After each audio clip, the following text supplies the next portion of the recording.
Expression écrite. Cette épreuve vise à tester les capacités du candidat à s'exprimer en français à l'écrit et est composée de 3 tâches et dure 60 minutes.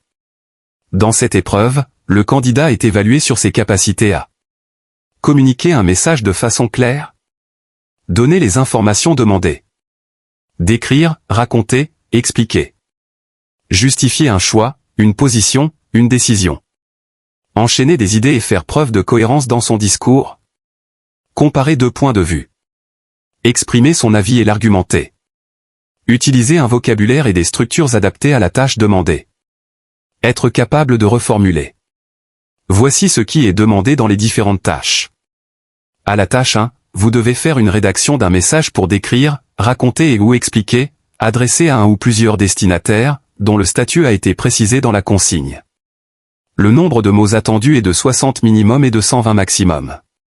Concernant la tâche 2, vous devez faire une rédaction d'un article, d'un courrier, d'une note, à l'intention de plusieurs destinataires pour faire un compte rendu d'expérience ou un récit. Les comptes rendus et les récits seront accompagnés de commentaires, d'opinions ou d'arguments, en fonction d'un objectif, par exemple, revendiquer, se réconcilier. Nombre de mots attendus, minimum 120 mots et maximum 150 mots. La tâche 3 quant à elle consiste à faire une rédaction d'un texte, pour un journal, un site internet, un collègue, un supérieur hiérarchique, qui compare 2 points de vue portant sur un fait de société, exprimé dans 2 documents pouvant atteindre 90 mots chacun.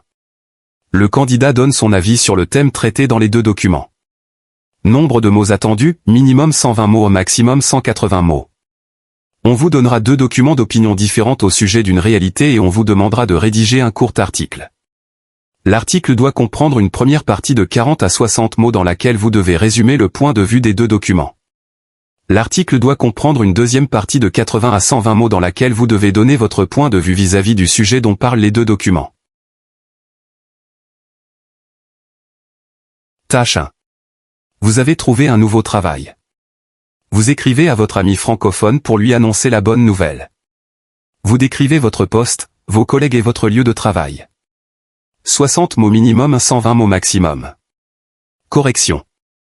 Bonjour cher ami. J'espère que tu te portes à merveille.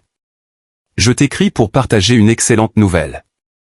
Récemment, j'ai décroché un nouveau poste chez Dove Cameroun, une entreprise alimentaire, située en plein cœur de la capitale Yaoundé, où j'assume le rôle de comptable. Mes responsabilités comprennent la gestion de la comptabilité et la vérification des divers stocks de produits. Ce qui me ravit particulièrement, c'est l'ambiance chaleureuse et conviviale qui règne parmi mes collègues. Nous nous soutenons mutuellement dans nos tâches quotidiennes. J'ai hâte de te faire découvrir mon nouveau lieu de travail. À très bientôt. Prince. Tâche 2. Une étudiante qui a 19 ans veut aller à l'étranger pour les études. Elle demande aux internautes du forum de partager leurs expériences et vous avez fait 1 an à l'étranger. Parlez-lui de votre expérience, décrire le séjour à l'étranger, les activités. 120 mots minimum, 150 mots maximum. Bonjour chère étudiante. J'espère que tu te portes bien. Je suis ravi de partager avec toi mon expérience de mon récent voyage à Toronto, qui a duré 1 année. Cette aventure m'a profondément marqué à plusieurs égards. Tout d'abord, Toronto est une ville immense, riche en diversité culturelle. Les habitants sont d'une grande chaleur humaine, ce qui facilite grandement l'intégration. Ensuite, les établissements scolaires sont vastes, offrant des cours dispensés par des enseignants de qualité. On y trouve une variété de programmes éducatifs, et les étudiants internationaux peuvent bénéficier de bourses d'études.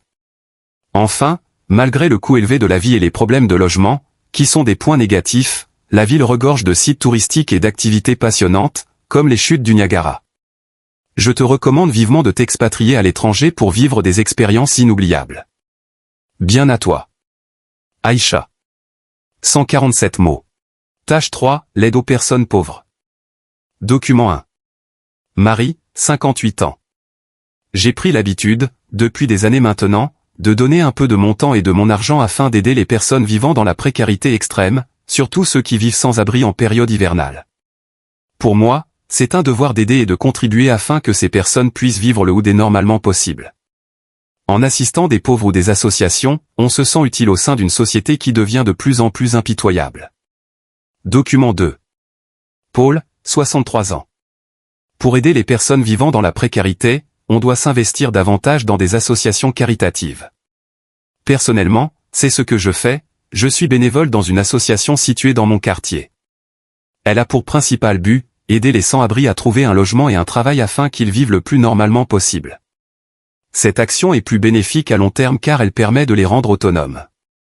Correction. Soutien aux démunis, enjeux et débats. La question de l'aide aux personnes démunies divise l'opinion publique aujourd'hui.